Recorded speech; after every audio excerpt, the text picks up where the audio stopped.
Now, on 105.9 FM and streaming worldwide on the WMAL app. O'Connor and Company. I just want to begin by saying that most of us know someone who's a Bears fan because, let's face it, you know, Chicago's a very big city, Julie Gunlock. A lot of people grow up as Bears fans. And here's the thing about being a Bears fan. You let everyone in your life know that you're a Bears fan when you're a Bears fan. It's impossible to avoid it. I grew up in Central Illinois. I was a Bears fan. You know exactly what we're talking about. So as we celebrate one of the most historic, legendary, unbelievable finishes for Washington NFL football in our history, a very long, storied history with 3 Super Bowls, which I don't think the Bears can say. I just want you to think about your Bears fans in your life right now. Recognize that all the exuberance we're feeling from Jaden Daniels' Hail Mary walk-off touchdown last night in Landover, they are feeling crushed. Their heart has been ripped from their chest, Julie. That's and right. we should to laugh pause at for a moment. We should actually enjoy this even more because you know how Bears fans are. It actually does make it a little bit more enjoyable. Yes, what a game yesterday. Your Washington Commandskins, absolutely with one of the greatest victories that I can remember. Honestly, we're going to talk about it a lot for decades to come. Also coming up at 7:05, Joe DeGenova will be here. At 7:35, Trevor Maddich will talk about yesterday's game, which was actually a great game if you like defense, if you like, a hard, grinded-out game. 8:05, Hung Cao running for Senate in Virginia to make his final case for you voters. And then at 8:35, look at that. It's the daughter-in-law of the Republican nominee for president. Oh, by the way, she's also the chairman of the RNC. Laura Trump will be our guest. Julie Gunlock, good morning. Big night in the Trump world last night. What a weekend in general. What a weekend. I mean, starting with the Joe Rogan interview late Friday with Donald Trump, the Washington Post not endorsing anyone for president, and the meltdown from the people who work at that august institution. Then you had your college football weekend. We're not going to talk about college football. We're not going to talk about Navy football. That's not a good thing. And then you had the rally. Oh, but you did have Beyonce not showing up at the Kamala Harris rally, at least not to sing. Everyone was told that she would perform again the second time they'd done this. You had a really rough weekend for the Kamala Harris campaign. You had Donald Trump's triumphant Madison Square Garden rally. We're going to be spending a lot of time today trying to get everybody to take a deep breath and settle down because we've got 8 days until Election Day. And right now, we don't know how to behave this way when we're this close out in a presidential election, because it's been like 4 decades since going into an election. It feels like the Republican candidate's going to win. Seriously. Even when George W. Bush won in 2000 and 2004, it seemed like he was going to lose. It seemed like, or it was neck and neck. And Republicans right now, Julie, are acting like Trump is, this is a done deal. We're done. We're done. Yeah, it's making me crazy. Everyone needs to chill. Everyone needs to, I'm the last person to be an Eeyore. You know that. I make fun of Eeyore Republicans, but we all need to take a little bit of an Eeyore break. We need to actually drink a little Eeyore juice and say, "Oh my gosh, we're 20 points behind. We got to work extra hard," because I feel like Republicans and Trump supporters are being way too confident right now, overconfident. Well, this is the problem. Is also I feel like it could lead to people staying home. I really do. I worry that people are going to say, "Oh, well, he's got it. Right. Great." I mean, they're happy that he's got it, but I can imagine. I mean, I just do. Every vote is needed. Every vote is needed. Every vote is needed. Do not get complacent. Do not think we've got this wrapped up. I've got another angle from this. It also, let's just take a reality test right now. Based on all of the polls that we're looking at right now, it is tied. It can go either way. Yes. It is a coin flip. And when you look at it, it's like, well, he's ahead in all the battleground states. He's ahead, but by like a fraction of a percentage point, which means like 10,000 votes. Yes, I know. Maybe 5,000 votes. And if you go into this election thinking it's done, he's got it locked up, it's just a matter of, then if the crazy stuff that happens on election night and the days after with regard to validating ballots and counting ballots and boxes of ballots being discovered and, we had no idea. Oh, no, I guess the polls were wrong. When that kind of thing happens, it will break hearts even more. It will make people even angrier. If you think this is a done deal, we won this, and then for some reason Kamala Harris ends up on top, after the counting is done, people will feel like they were robbed. You know, they will feel even angrier. So everyone needs to calm down on the expectations, calm down on as Byron York put it in a Washington Examiner column, irrational exuberance, and just keep your head down and keep working and plowing forward. Because yesterday's rally at Madison Square Garden was great, Julie, but it felt like a victory party. It felt like the kind of thing that you throw a week after an election day, not a week before. Think back on Hillary Clinton having to cancel the fireworks that were supposed to go off over New York City. Think of that. Do you remember it was like 2 days before the election, and there was this sort of news article that she had canceled the because they got way in it, they got over themselves, or they went, they basically declared victory beforehand. So don't do this. Don't do this. There's one thing about being excited about momentum, and listen, a week before the 2008 election between Obama and McCain, everyone knew. We all knew. The momentum was obviously there. It was a steamroll. Please, people knew that a month before. But, the only thing that was making people think that maybe McCain had a chance is because Sarah Palin breathed new energy into the campaign and really sort of changed things around. But so I get it, and it's fun to have that momentum, and it's fun to feel like, hey, everything's going our way right now.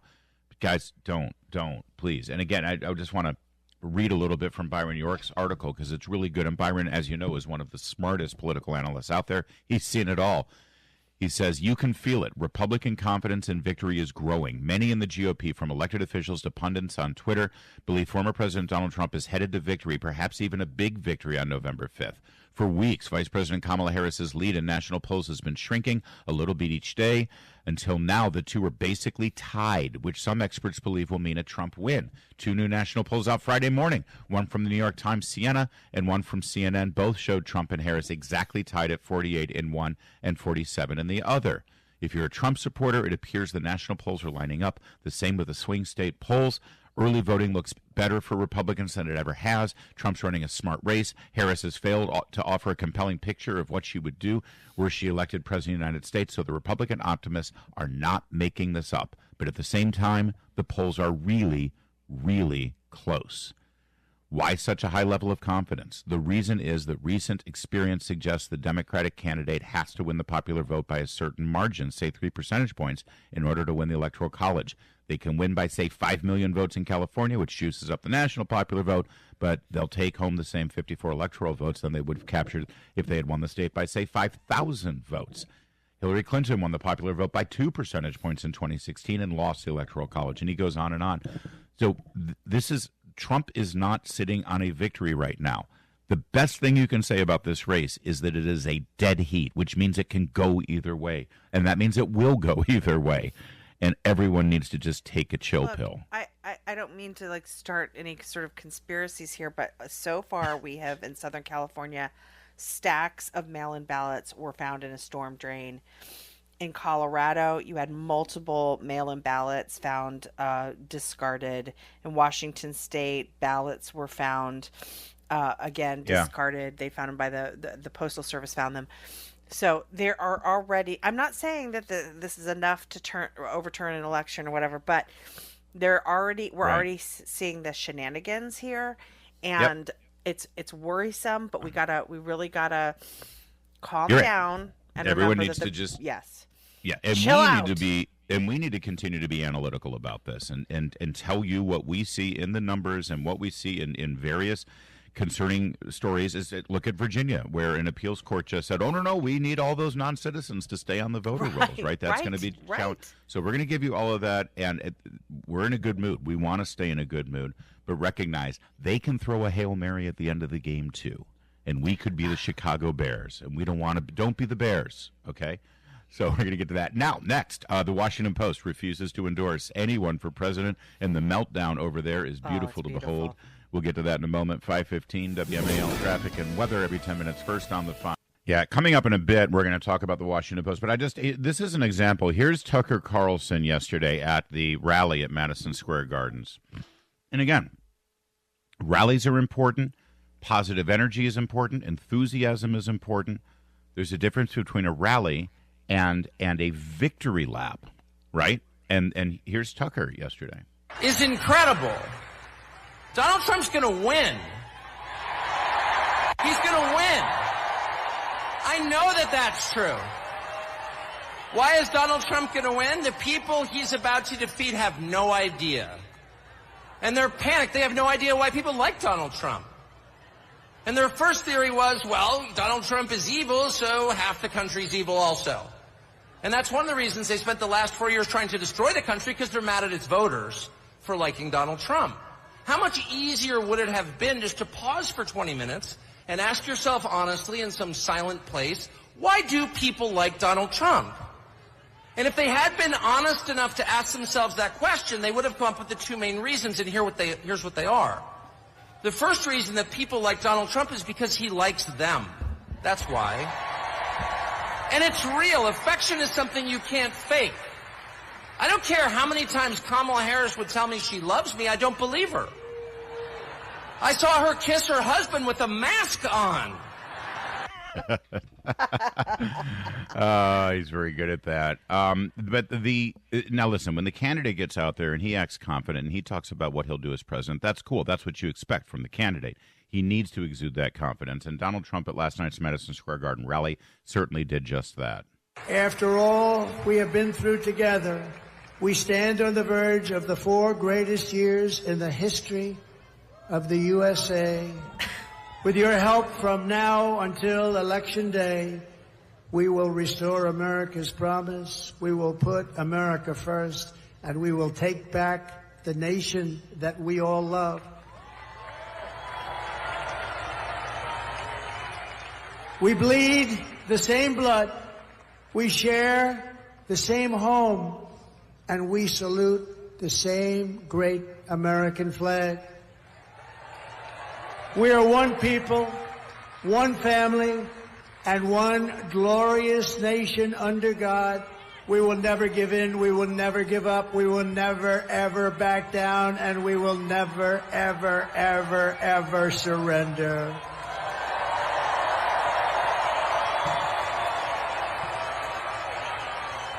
Now let's check over on MSNBC and CNN and see how they're covering the rally yesterday at Madison Square Garden. This is one of my chyrons here from MSNBC is Trump's MSG rally comes 85 years after pro-Nazi rally at famed arena.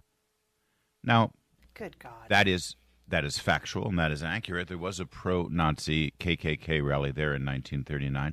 By the way, there was also the 1996 Democrat National Convention there with Bill Clinton. Yeah. Mm-hmm. So, I mean, it would be just as factually accurate to say Trump's MSG rally comes, 34 years after Clinton accepted the nomination in the same. So why did they go all the way back to 1939? Yeah, of course, exactly. We know why. We know why. This is another one. Trump leans into hateful rhetoric on immigration at MSG rally. That's the CNN take on it. Here's another MSNBC. Trump forgoes prompter to rant about conspiracies. But here's the important thing. Those networks with the chyrons that I've just read to you, they all covered the rally. They all gave you a live. Yes, they did. They sure did. Plenty of other things to cover, but they covered the thing Americans want to hear, and that is Donald J. Trump. They really do have an addiction to him. An addiction they hate, but they are addicted. Well, in all of these, the narratives that this is just like the pro-Nazi rally in the 30s, it's like people were waving State of Israel flags at the rally. Yes, there were Orthodox Jews who, yes, with their yarmulkes on, were actually conducting public prayers at the rally. Try that at a Democrat rally. They're the worst Nazis. They're really not good at this. Really, if you're going to be a Nazi, what's with all the on. Jew support? Yeah, I just don't quite get that. All right, a little bit more. One more thing from J.D. Vance. We got more from the rally, and we'll play it for you, but I do want to play this pretty good J.D. Vance moment. When she was asked what she would do differently compared to Joe Biden, she said, "Nothing comes to mind." She's running on how she's going to be different, but she couldn't name a single thing that she would do differently than Joe Biden. Now, I will say that could be the Kamala Harris official campaign slogan. Kamala Harris, nothing comes to mind. Remember when they said he was weird? He is. You can't be more of a normie than J.D. Vance. All right, we got more for you from the rally yesterday. More analysis of where this race really is 8 days out from Election Day and what could happen one way or the other. And coming up in a moment, the Washington Post deciding, we're not going to get involved in this on our editorial page. Include us out. We'll get to all that in just a moment. It's 5:20. Now on 105.9 FM and streaming worldwide on the WMAL app. O'Connor and Company. 5:36. It's O'Connor and Company. Thanks for tuning in here. A busy Monday morning. Coming up at 7:05, it's Joe DeGeneva. 7:35, Trevor Maddich on yesterday's incredible Hail Mary walk-off touchdown win by your Commandskins. Then at 8:05, Hung Cao running for Senate in Virginia. And then at 8:35, Laura Trump, co-chair of the RNC. It's Larry O'Connor. Julie Gunlock, do you think the Commandskins is going to take off? Do you think people are going to pick this up? No, I don't. I want to start a trend. I think it's cool. It works. Commandskins, right? It doesn't work, Larry. It's weird. I'm trying to have the best of both worlds here. Keep trying. Keep it up. I'll keep trying. Washington Post isn't trying, though. The Washington Post is, in fact, giving up. They have decided to throw in the towel and not endorse Kamala Harris or Donald Trump. In fact, they're claiming that they're going back to their roots. Yeah. Yes. They searched the archives, and apparently, back when the Model T was first introduced, and you had to wait for the Iceman to come and drop off a block of ice so you could put it in your ice box to keep the food from spoiling. Back then, the Washington Post didn't used to endorse presidential candidates, and so they decided, things were better back then.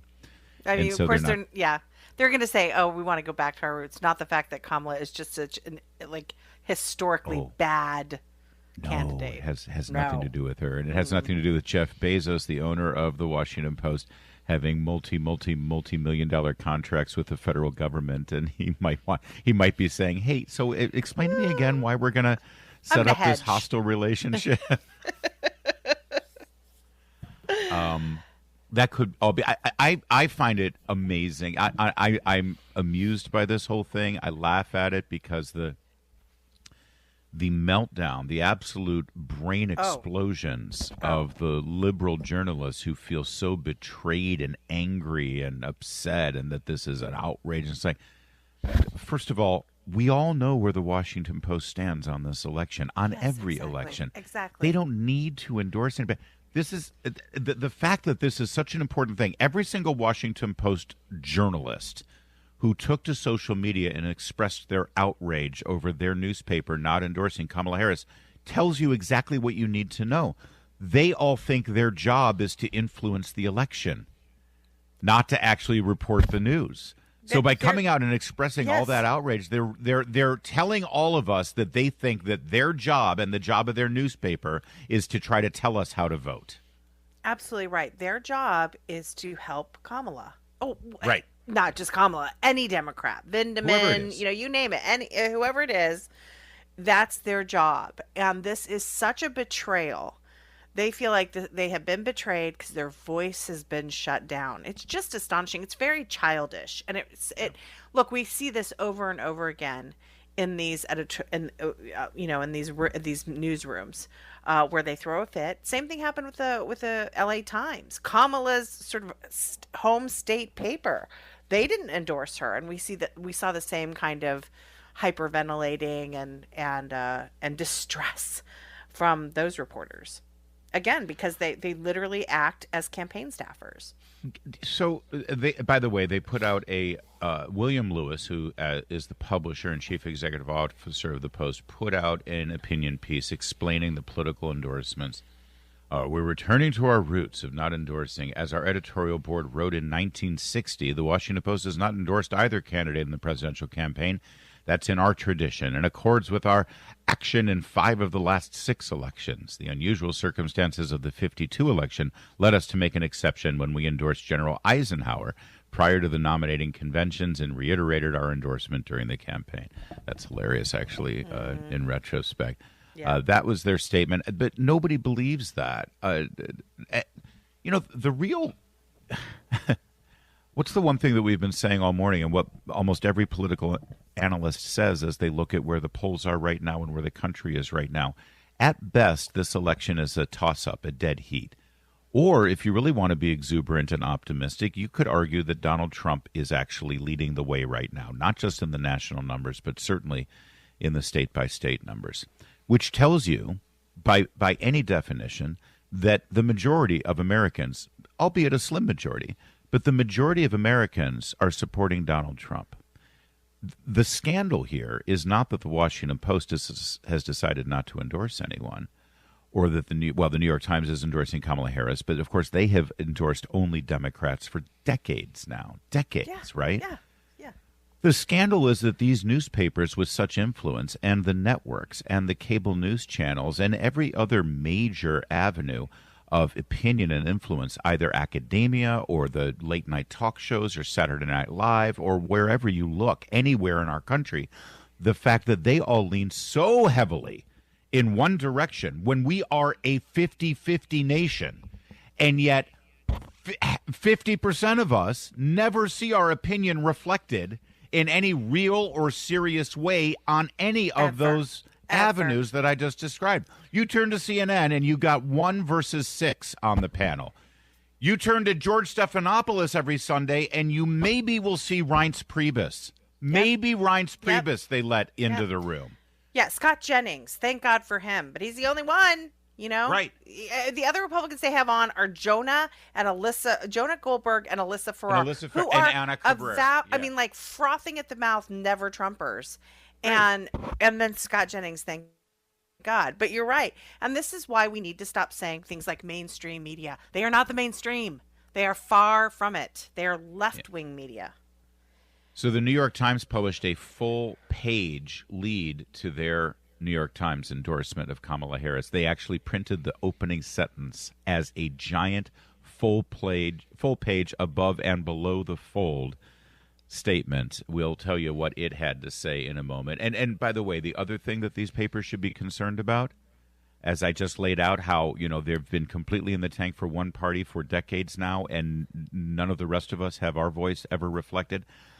What they should really be concerned about is that it has no influence or impact on any of us. No one cares. Nope. No one cares when they endorse the other side. Right. And the only reason this endorsement has made any news is because they chose not to endorse anyone. Think about that. When was the last time anyone cared about the Washington Post endorsement? Now we care because they endorsed no one. That's what matters. 544. WMAL, more than just politics, because laughter is the best medicine. Download the WMAL app to stream us for free. All these journalists journalisming over there at the Washington Post. It's really a sight to behold. Eugene Robinson, who's one of the columnists there, right? He posted, I love this. So the editorial board got to write an editorial criticizing their publisher for spiking their endorsement of Kamala Harris, right? And I love this. Eugene Robinson printed it on the X platform, said, "This is the text of the Post columnist statement for those hitting the paywall," which, by the way, think about that for a minute. I know.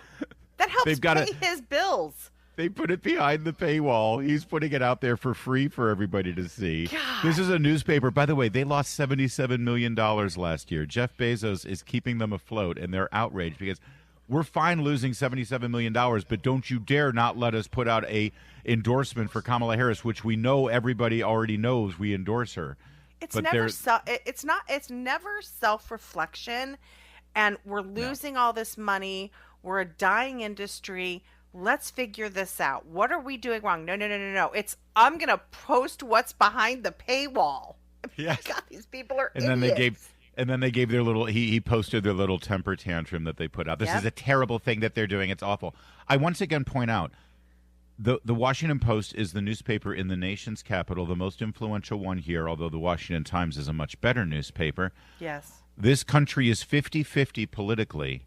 And there is not one, and I mean not one columnist that you will find at the Washington Post that is pro-Trump. Nope. Or enthusiastically pro-Trump. Hugh Hewitt has a column. Does he still? I don't think he has a column there anymore, actually. And now and again, I think no, I can't think of anyone. No, I'm I can't think. I'm of racking my person. brain. I don't. I mean, certainly, the fact that we don't know it means that it's no one of impact. Absolutely. I mean, and then they have columnists like Jen Rubin, Yes. who's as leftist as they come. But she's sort of the Alyssa Farrar of the Washington Post, where they call her a conservative columnist. She's nothing but a liberal. By the way, speaking of Jennifer Rubin, when the LA Times did this earlier in the week last week, they also did not endorse anyone. One of the editors there, Mr. Garza, is one of the opinion editors, said, "I'm resigning because I want to make it clear that I'm not okay with us being silent. In dangerous times, honest people need to stand up, and this is how I'm standing up." So Mr. Garza resigned. Jen Rubin commented on that statement, posted it, and said, "Bravo, all respect. Where are the rest of them? Where are the rest of them?" In other words, Jen Rubin saying everyone should quit. Everyone should quit. Right. Meanwhile, her own newspaper just did the same thing.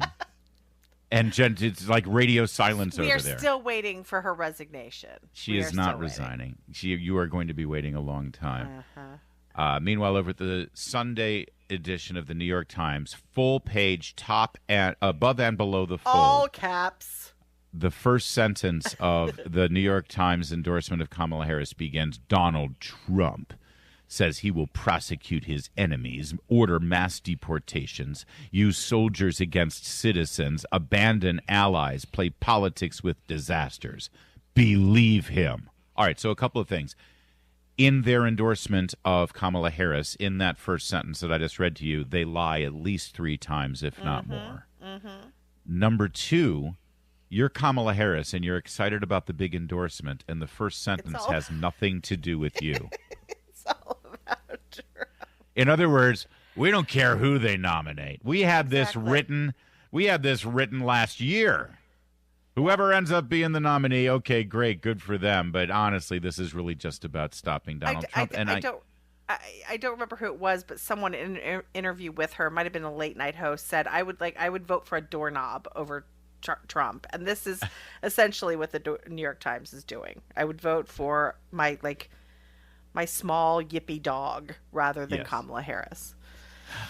By the way, Jen Rubin took to social media to communicate, because many people were saying, "Where's your resignation? Where's your resignation?" Here's what she wrote: "To the dozens and dozens of readers who have reached out over the last 24 hours, I'm very sad to see you go." Because people all canceled their subscriptions, canceling. Right? Yes. Cancel their subscriptions. So just hear me out for a second. Jen Rubin says that she's heard from dozens and dozens of them. So that means, what, 24? Maybe 36. Maybe 36. Dozens and dozens. Yeah. At best, 48. 48 people have reached out. Dozens and dozens. All right, otherwise she would have said hundreds, right? No, dozens. Right. Dozens. Not even scores of people. No, dozens. "I'm very sad to see you go, but I'm touched more than I can say by your words and your loyalty." So it's about, they love her. "We love you, Jen, but we've got to cancel our subscription." But this is my favorite part from Jennifer Rubin.